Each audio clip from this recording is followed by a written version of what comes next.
Thank you, Mimma, for joining me on stage. You're welcome. So, Mimma, you currently work for the Department of Transport, originally as a librarian before moving into records management just over 2 years ago. You've studied library, frontline management and business administration. You crossed to the dark side, librarian to records. Why? Why? Good question. I worked in libraries, in school libraries in particular, for 22 years and thought I'd just retire there. Didn't think I'd be going anywhere else. And then I'd been at the same school for 13 years and thought, there must be more to life than this. And look, I loved the job, it was fantastic, but schools are very cyclic, so everything happens every year at pretty much the same time, and we'd got things down to such a T that we just knew what was happening all the time. So the challenge had gone out of it, which, not to say that it was boring, because schools are never boring places, but it was just a personal challenge to myself. So I thought, okay, well, let's look at jobs outside of schools. So the one at Department of Transport was the second one I applied for and happened to get it. So that was all good. I thought, okay, this is going to be interesting. Specialist library, never worked in a specialist library, very different. The only person there looking after the library, and it had been shut for 18 months. So basically I walked into a room full of stuff everywhere, under tables, on top of tables, underneath tables, anywhere you could look. There was just, because people had been coming and going and not really knowing what to do with them, so they'd just dump them everywhere. So I thought, great, this is a great challenge, so I got stuck into that and sorting it all out. Been doing that quite happily for a couple of years, and we had a restructure within our branch. The library sat under the Information Management Services branch at Department of Transport. So the position came available, Team Leader, Information Management Operations. I applied for it and was lucky enough to get it. So that's sort of my journey to where I am now. And that in itself has been interesting. There was a lot of crossover between libraries and records, but the jargon was different. And because I hadn't started off, like in the library, I'd started off ground roots. I'd worked as a library officer, worked as a library technician, progressed to library manager. So I knew it from the grounds up. Whereas here I am coming brand new pretty much into records, not having done all that before, but having enough knowledge about that crossover and having, I guess, people manager skills. So I guess that's what they were looking for at the time. But yeah, things like, well, what's indexing? Okay, well, I knew what it was, but just not under that sort of naming convention. So yeah, so there was a little bit of a few weeks, months where I thought, okay, what am I doing here? Why am I here? How did I get into this? But look, I love managing people. I love my team. I think we're doing really well at what we're doing. So yeah, that's how I got to where I am now. So how did you reskill and adapt to that new role? I asked a lot of questions, and I certainly wasn't afraid to take advice from my team. I've got 3 level 2s, 2 level 3s, so they knew more than I did in the records environment. So I asked, and I just kept saying, if I'm doing something wrong, tell me, let me know. Fortunately, there weren't too many of those occasions, but I certainly asked the experts, and they were the experts in that area. And I was also fortunate to have a great manager who was very encouraging, and I knew I could go to him at any time, and he would be prepared to support, to tell me I was wrong, to tell me I was doing something stupid, without putting me down. So that was really, really good to have that sort of support in the background. So asking lots of questions is obviously one of those things, but it's okay to admit you don't know something? Absolutely.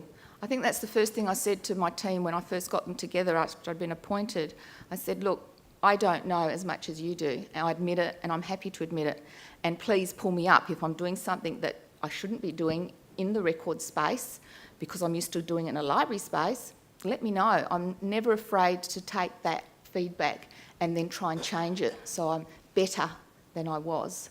So apart from on-the-job learning, did you have to undertake any courses or do you come to these sorts of conferences to try and upskill and learn new things? Yes, I quite like going to all the events that RIMPA has planned. Not only RIMPA, there's other industry events as well that happen. The networking and the talking to other people, that was always very helpful, seeing what they were doing and how they were doing it, and then taking it back to my workplace. That's always very useful.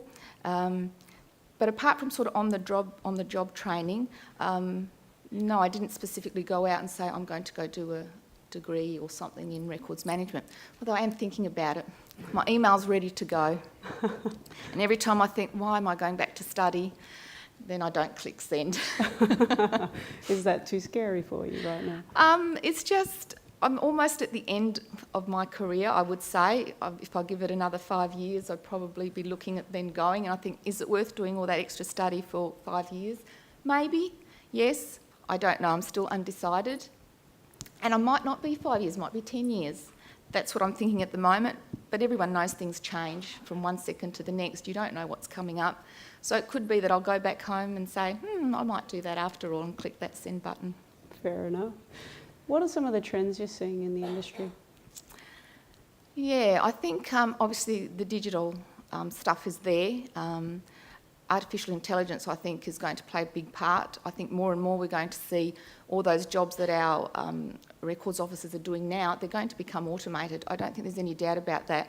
It might not happen in the very near future, but I think already we're seeing things like workflows. I mean, that's an automated process that once upon a time you'd have to do yourself. You'd have to get up off your desk, go to the printer, print off your document, get the approval, get it signed off on. Now you just click a button, it goes all throughout the workflow system, it gets approved by the next person, it gets stored into the system. It's just, yes, and that's just one thing. And there's a lot more, I think, coming that's going to take over some of those tasks. I think that we'll get to the point where things like file creations, it'll be all input into the system. You just tell it what basic you want and it'll find that title for you. It'll find all those keywords. It'll do all that and put all that metadata in there that we're now currently doing. So, yeah, I think that's going to be huge. Biggest challenges? I think artificial intelligence is going to be a challenge. And keeping up, perhaps. And keeping up. But I also see at the moment, especially, because information and records and correspondence and documents are all coming in to an organisation from all over the place, and they're not all coming through the records team, we don't know it exists, we don't know that it's there, we don't know what to do with it because we haven't seen it. So we're relying on other people in our organisation to take some of those record-keeping responsibilities on board. Are they doing it correctly? Well, I think that's going to be part of our role, is to become what we call at DOT, enablers. So we need to enable all of our employees to look at a record that comes in whatever shape or form. What am I doing with this? How do I need to put it so that it can be found, that it's got all the right metadata? I think that is a real challenge at the moment because we've got so much stuff and people come and say, I can't find this. Well, okay, what did you use to put it in the first place? How did you put it in the system? Oh, I just put it under miscellaneous. Okay, right. So, yes, I think that's at that level, that is at the moment quite a big challenge until we can get the message out there to make sure that more people know what they're doing and how they're doing it. It's going to become worse before it gets better. Interesting. Best advice you've ever received? I've ever received? Probably two. One is knowledge is power. So the more you know, the more you can inform, the more you can influence, the more you, for your own self, I think. And the second one is never seek forgiveness. It's easier to... no, round the other way. Did I say it wrong? I know where you're trying to say. It's easier to seek forgiveness than it is to seek permission. So just go and do it, and then, yeah, if there's fallout. But it only works sometimes, not to do anything illegal or anything like that. So within bounds. Best advice you would provide to someone else? I think, like was said before me, have fun. You have to be able to have fun, not just in your personal life, but in your workplace. I know people get busy and they get caught up in what they're doing, but they always make time to have the human side there as well, interact with your colleagues, and just enjoy what you're doing, I think. Best job? Best job? Is this being taped? Then the job I'm in, of course. No, truly it is. It is one of the best jobs. I've got such a variety of things. I'm still learning all the time. I've challenging myself. My work is challenging. I'm really enjoying what I'm doing. So, yeah, I'd have to say it's one of the best. Worst job? Worst job? I don't actually have one. I've actually loved every job I've done. I've been very fortunate. What's on your desk right now?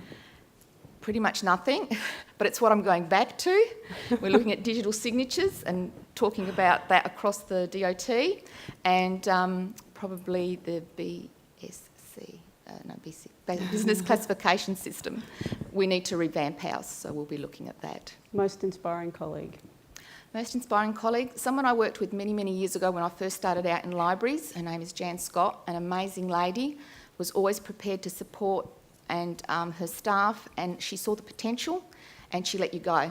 So she was my boss, but she would let me do her things because she knew I could, to a certain degree, and that's what encouraged me to keep going with my studies and get there in the end. Thank you very much. You've been a good sport. Thank you. Thanks for your time.